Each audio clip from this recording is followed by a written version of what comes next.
那他过年才转的时候，过年每年都转了没？哦，那他那伢弟读的书没有？哦，伢弟是大学毕业的。哦，那都是有钱，而且小伢又读的书。那我们上去看呗哦。我们到他那个房子去看下子啊。好好好。哦，是吧？在我们农村里面有句古话是这么说的：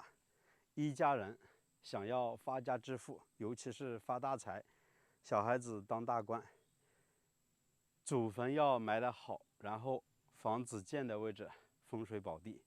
那这一家人呢就能够发家致富。今天我们也是无意之中路过了这样的一个寨子，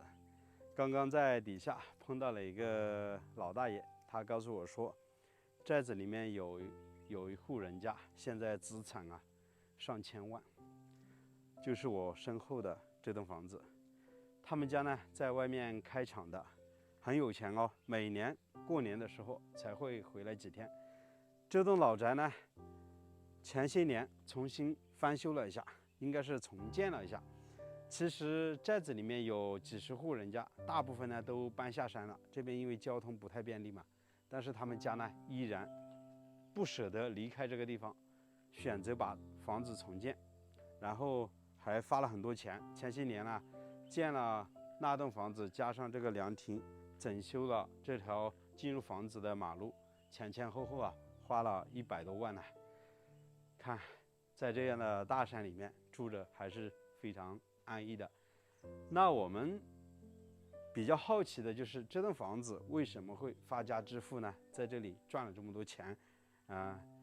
还是有它一定道理的。待会儿呢，我们视频慢慢的去拍，一镜到底让大家看一下他们家周边的一个环境。因为之前我也比较喜欢和一些风水师傅走到山里面去看一些地形，比较好奇吧。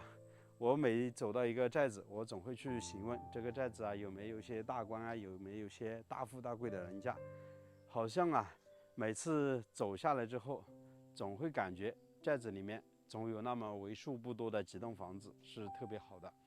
就像我身后的这栋房子建在这样的一处地方就特别的好，然后群山环抱，地势呢又特别的高，门前的视野特别开阔。老大爷还告诉我说，他们家呢也特别的阔大，也是前些年到冬天的时候，基本上每年回来之后都会请寨子里面的老人、孩子还有年轻人在这边大摆宴席，相当于就请大家吃饭。我们这边呢叫做打平伙，自家出钱每次要拿出个几万块钱，请大家吃喝喝，然后呢还要每个人发200块钱的红包。你看会不会特别扩大，对不对，大老板？然后我们看一下他们家门前的这块地方给人的感觉就特别的舒服。你看门前的大山，群山环抱，然后一层一层连绵不绝，然后那个位置呢稍高一些，我们一眼看过去几岸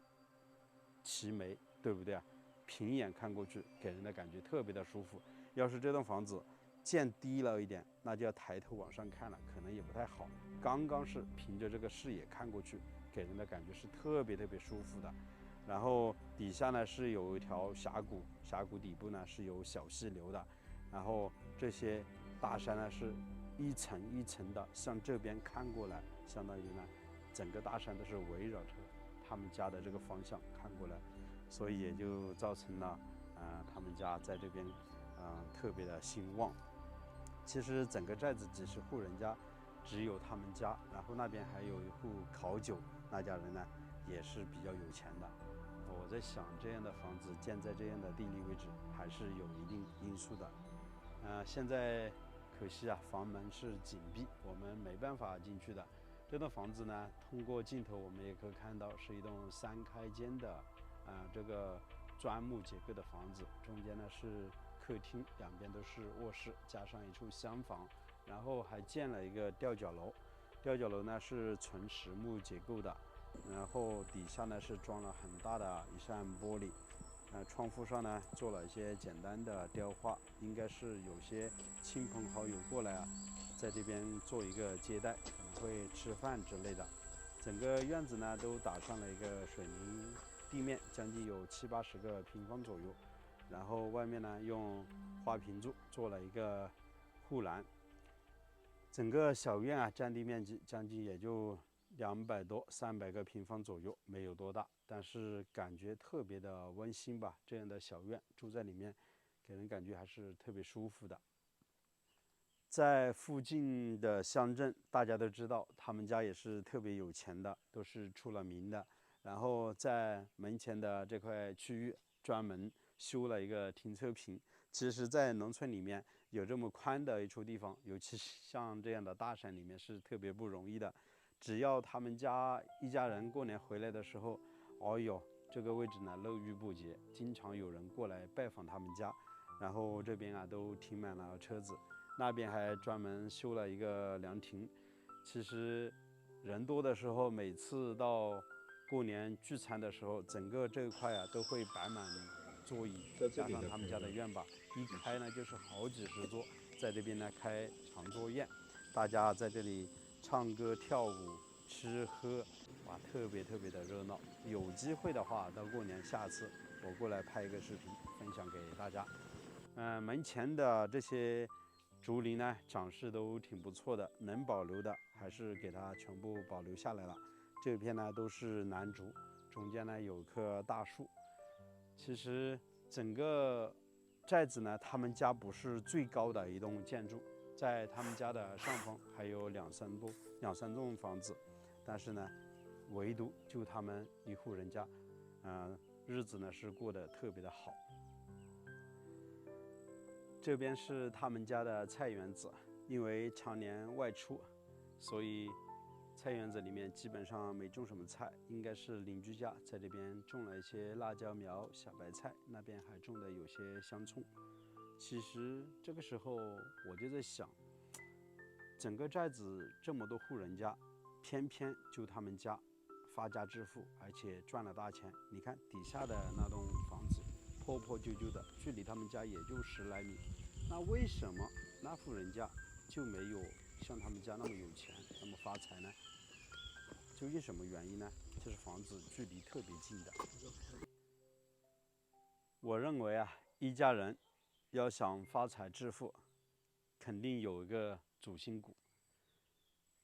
需要运气，当然还要靠勤劳的双手，对不对啊？这户主人家，我相信应该都是非常勤奋的一家人，靠着自己的双手去创造财富，然后走出大山。其实想想以前这边的生活是非常艰苦的，整个寨子建在差不多800米的海拔之上，这边啊尤其交通非常非常的闭塞，以前呢不通公路，完全都是靠步行走下山去集市里面买些生活物资，非常艰苦的。几十年的时间打造了这么多的财富，肯定啊都离不开这家人的勤奋。那说了这么多啊，视频前的朋友们，不知道你们有些什么样的想法呢？欢迎在视频的下方留言。好了，我是石头，喜欢我的视频请记得点个订阅，我们下期再见，拜拜。